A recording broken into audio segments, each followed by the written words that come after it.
In this video, I take a bunch of this stuff, poplar and some dowels, and I turn it into this. Now you're probably asking yourself, why the heck is this guy making an abacus? Well, it's not an abacus.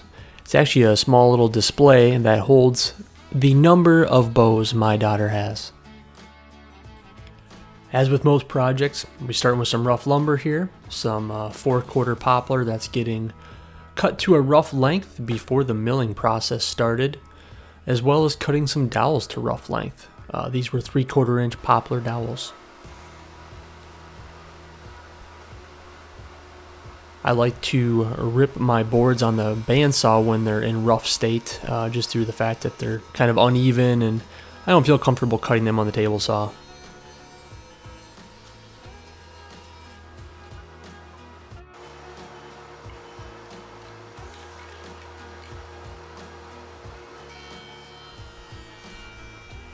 So I first flatten one surface on the jointer and put that surface against the fence. And then I guess straighten and perpendicularize the other surface. Oh, there's gotta be a better word for that somewhere. And now we're ready to make the other surface parallel to the first surface using the planer.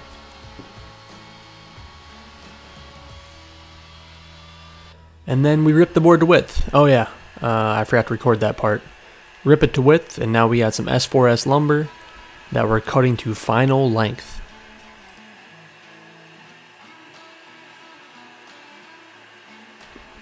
A little shimmy of the stop block here to get it in the exact correct position. And we cut both the vertical pieces, and now we're moving on to cutting the two horizontal pieces.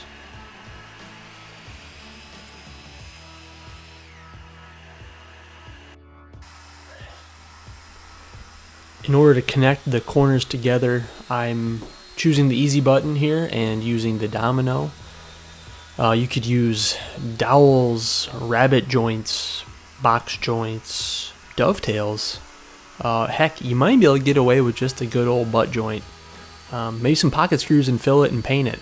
A whole bunch of other options here, but I'm fortunate enough to have a domino and I'm going to use it.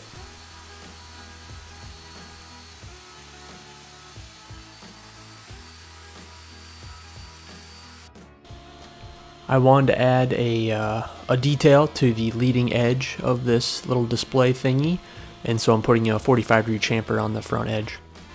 In order to hang this on the wall, I want to be as tight to the wall as possible, so I'm using keyhole slots here that I'm cutting with the router table.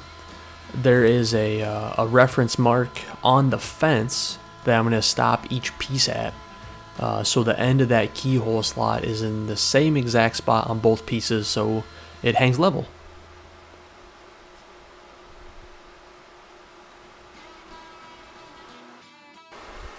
Alright, in order to mount the dowels, I'm using a 3/4 inch Forstner bit here, and the holes are spaced 7 inches on center, which worked well for the bows. But heck, you could hang, you know, medals and any other doodads or knickknacks on this thing, and that height may vary. After cutting all the frame pieces to size and drilling the holes for the dowels, I know exactly how long these dowels now have to be, and so I'm cutting them to final size and doing a test fit.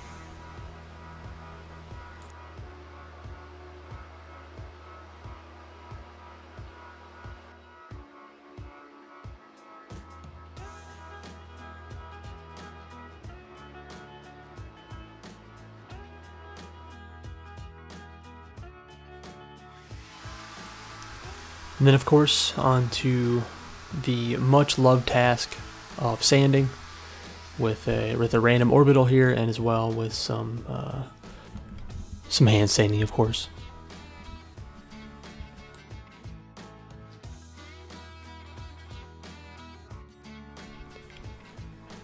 Since I was going to be painting these pieces, I wanted to come up with a way to not have to flip them over, if you will. So I decided that I could sit most of these vertically on this little square piece of MDF, run a screw through it and up into one of the dowels. I have a little pilot hole drilled in there, and so that'll allow me to spray all edges of that or all sides of that without having to flip it over and wait for paint to dry. I can do the same thing with the short horizontal rail sections. Unfortunately, the long vertical pieces, I can't really do that. They're too long and unstable, but I am able to set them on 2 of these little screws inside their the dowel holes, and that will allow me to not screw up the paint finish.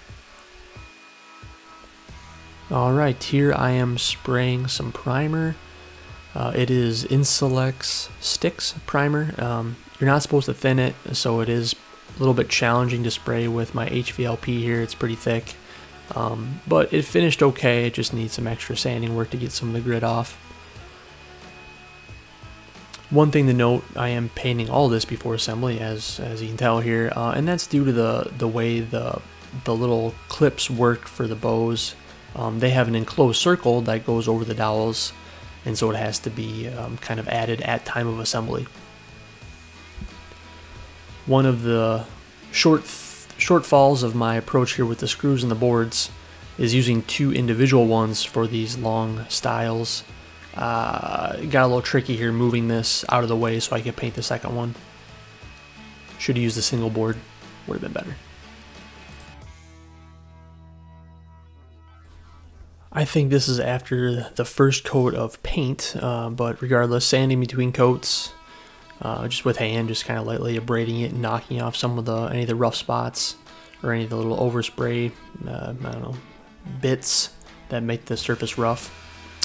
And then here we are, spraying our second and final coat.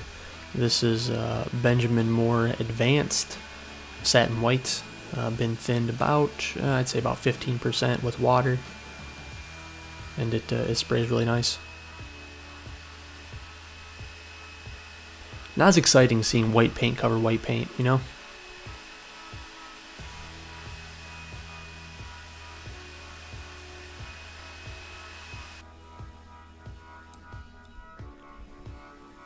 So here we are at time of final assembly.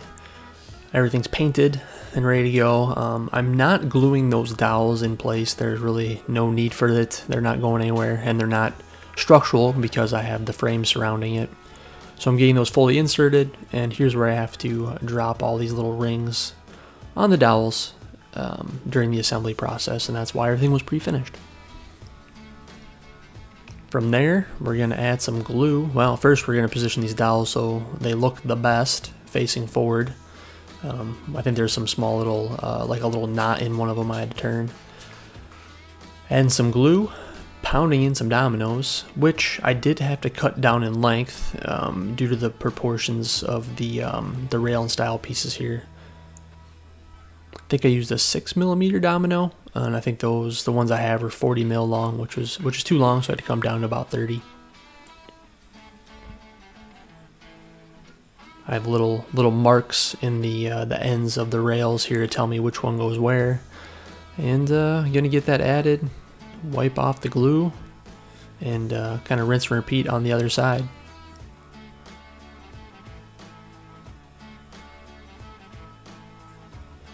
And then here comes the challenging part, is getting 4 dowels and 2 mortises lined up with their tenons. So a little finagling is the right word to use here. Finagling to get this all lined up and get it all seated.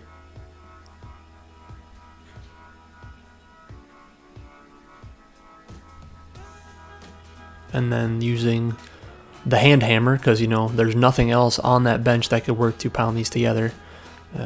Idiot.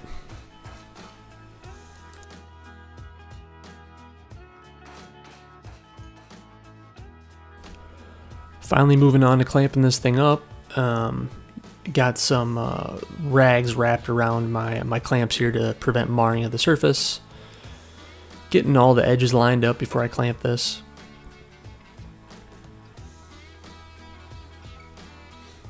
And there we go.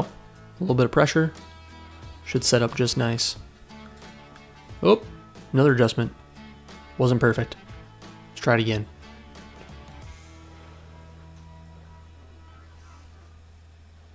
Gotta check for square. And the verdict is good enough.